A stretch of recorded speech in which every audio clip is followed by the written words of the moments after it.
Hello and welcome back to my Let's Play of Khmer in European Versailles 4, where we've just annexed one of the little nations here. Not much unusual. So here we are, just colonising away.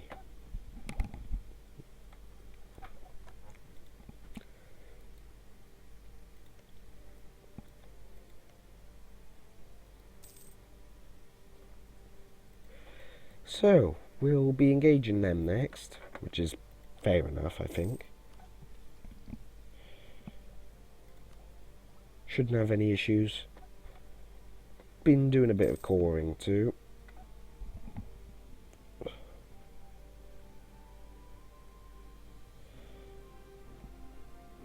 So our next leader is going to give us an absolutely mad income of admin points. Absolutely mad income of military points due to our focus and advisor and all. Let's also declare Makassar. This will remove our advantage, but I'll have to take it. So they have a capital fort and nothing more, which means it should be quite easy to deal with it. They also only have 6k and their tech behind.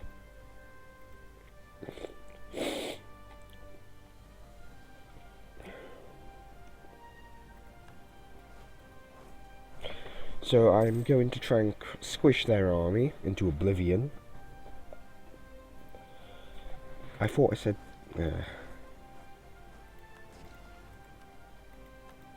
That's what I wanted to see. So while this calls itself, I am going to siege this nation down.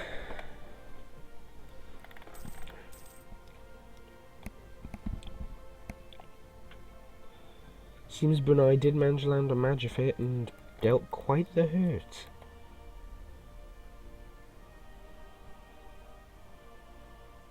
Porcelain factories. Okay. And I take it I got a disease outbreak there. That's not fun. At all. Now, once this is called, I am going to begin converting it. It's a very developed province of 20. The next one here is going to be more difficult to convert, but not impossible. I should still have considerable missionary strength in it.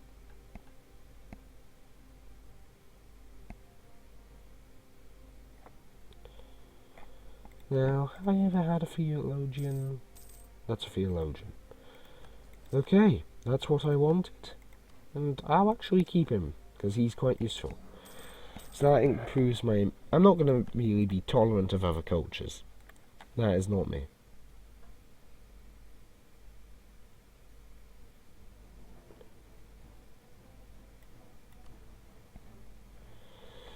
So, looks like I'm about to have Makassar as well. So this will improve my admin income, which is nice. Very nice. And puts me closer towards getting my next idea, which is definitely going to be religious. So you give me all of that and all your money. And I believe that is why my inflation is high, because I've been taking money like this. Looks like it.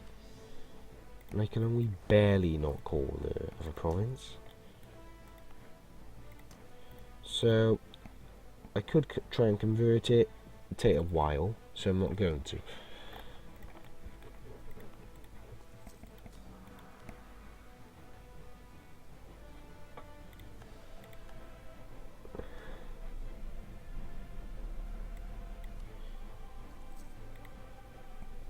It'll take 32 months to convert. Core, sorry. And the monks want more land. Let's give them another island. The Monk Islands of the Philippines. So I'll get the rest of these under my control soon enough.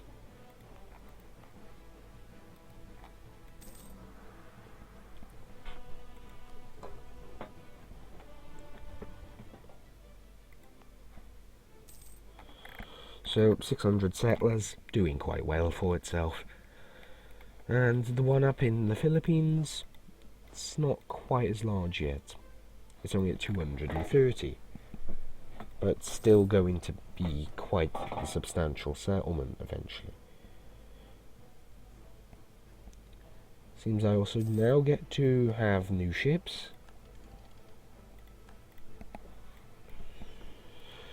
I'll go to the Philippines for this addition of an escort to the fleet, with my substantial new money reserves, thanks to a certain part of nations. The escort will consist of at least 4 carracks.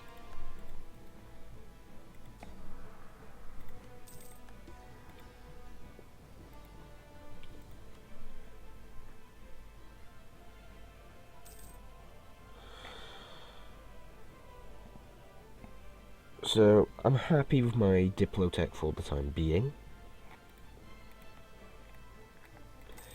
What I'll do now is culture convert these two, since I can. It will cost about 260 in total. And these will have to be converted as well eventually.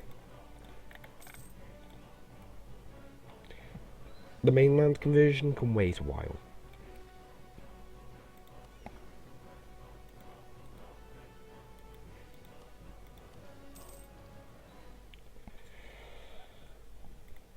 So, the trade now in the molecules is more firmly under my control. I'd be hesitant to use that. But more of it is under my control. More than before.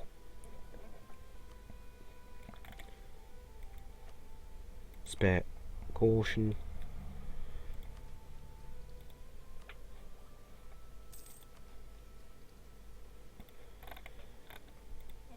So, the homeland is stable, as are my armies.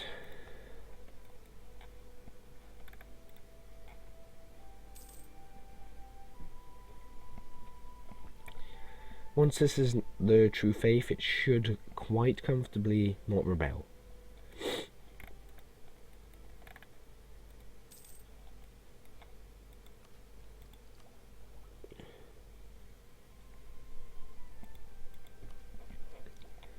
I am also slowing my administrative technology quite considerably, but it is a payment for what I'm doing. So the next place I'm colonising from here is this little island section here.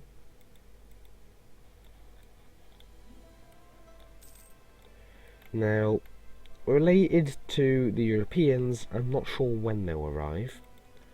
The Maldives is still independent, for example. Normally, I think they get annexed by Europeans.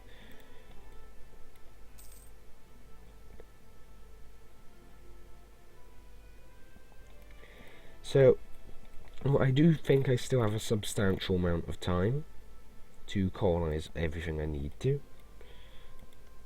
Some of these areas are just little islands that I'd like to get.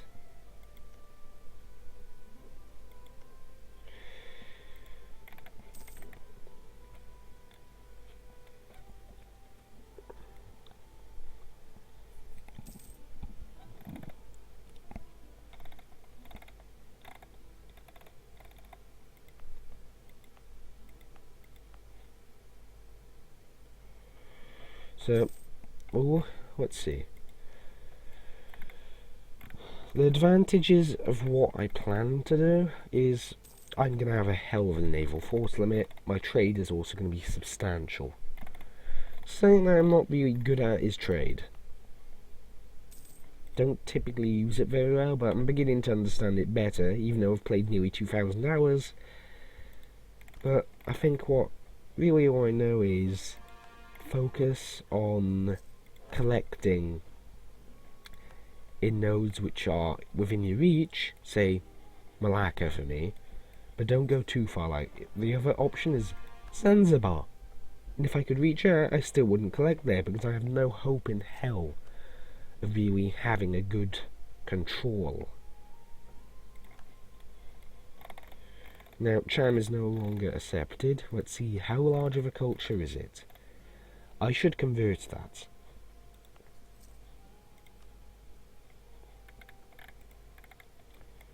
It's only a small section of culture, really. I am going to convert this now. So, just other 2-3 months, now I have this one converting as well. So that is going to cover this little set of islands forever. Once these are converted, they're mine. And there's practically no way you can stop that unless you beat me and then beat down the rebellions that will follow in these areas. At least the likely rebellions. And oh, my general just died. Well, he didn't last long, did he?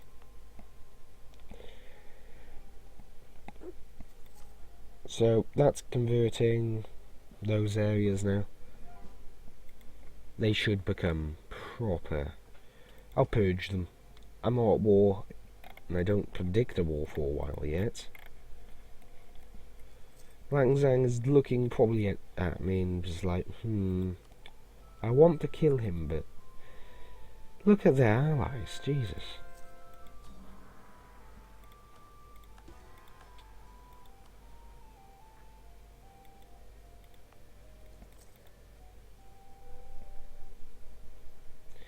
If it gets too bad, I'll just visor autonomy. It doesn't really matter, it's only one province. Now, Button is now no longer rebellious. Palapo is being converted. Things are going comfortably. So, this tech basically ups my cav and infantry. Cav in giving it fire abilities. Infantry in improving its shock.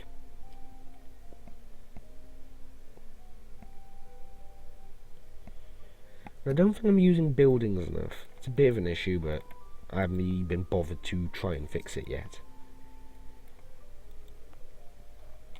So Pozo, Palu, just up that way. So Tech 11. Next tech is where I get banner infantry, which over Asian Akubasa is, it gains an additional defense pip in fire, an additional shock pip, and 2 pips for morale, 1 in each area. So that's a nice upgrade. There are Ming. And then there's Asian mass infantry.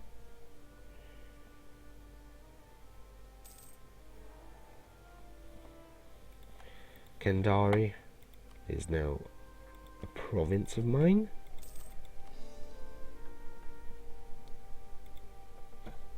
Let's have a look. Naval base versus Japan. Oh, I don't want to do that.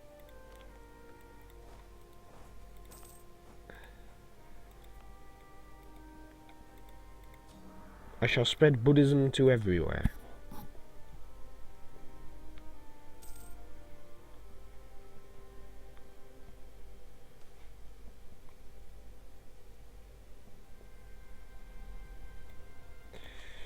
Get me out of the minus diplomatic relations area.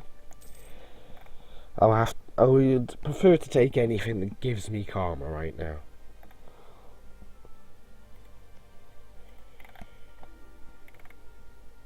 And Lang Zhang, I don't really want to ally you. I don't like you. Now, I think the system was rebalanced. Initially, I believe if your karma was below a certain amount, you'd actually get a discipline penalty. So I believe it was actually the other way around. Karma higher than 50 would be diplomatic reputation. Below that was the discipline. Not sure on this, but I definitely do remember that fighting as a Buddhist, or Theravada, for example, used to be a lot harder. I can't remember how many patches ago when I last played them. It was a long time ago. Anyway, that is substantially doing okay.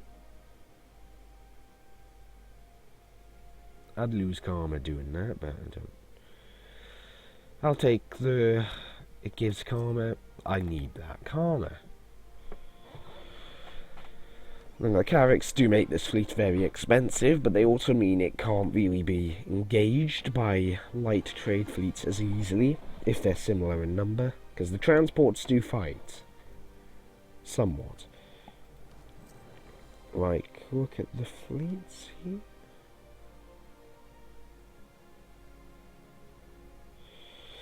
Tag lock, I'll just boost that. No, I can't remember where it says... here. Look at this. The transports versus my upgraded lightships is... Their hull is still better, but it's just their cannons are pretty atrocious. I'll do that. And the next tech, I believe, they'd get a substantial upgrade, which is, I believe, to the point where just about everything doubles. I believe that's what happened with the Carracks anyway.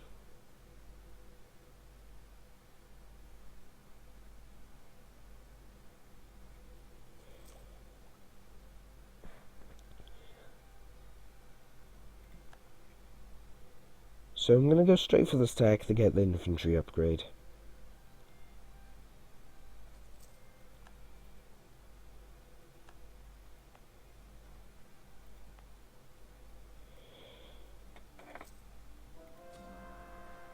Now one more province.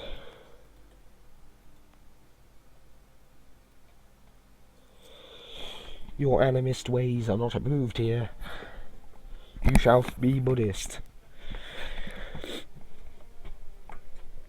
Now, they're the most likely to rise up.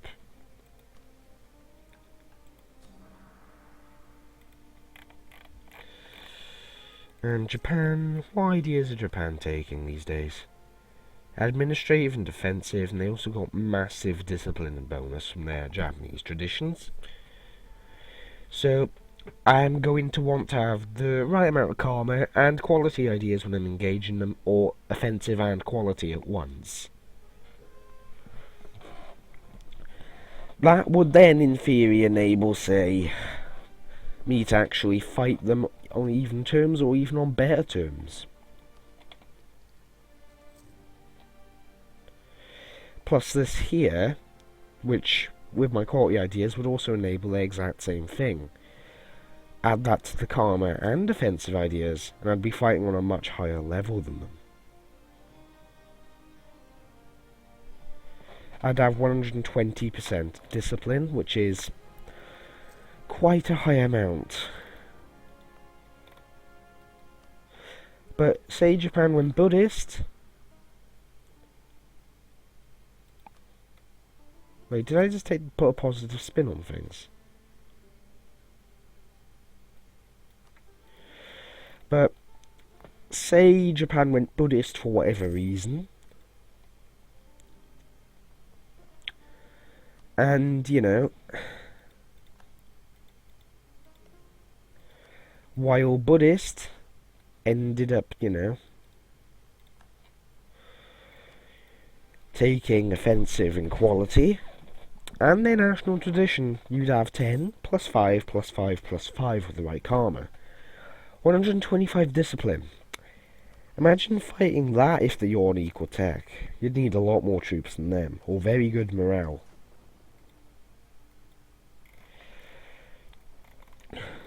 Anyway, approaching the end of the episode now.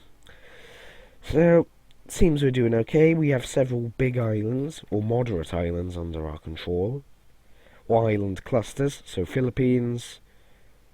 I'm not sure what these are. Ah, you bastard. I didn't need that. 1, 3, 4. He is below average, but still. How's the prestige? Hopefully I can get a new heir, because my king is 50 bloody too.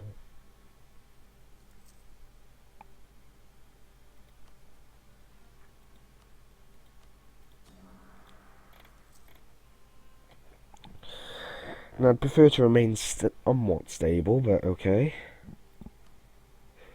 So this defining thing is their head just died, so ow.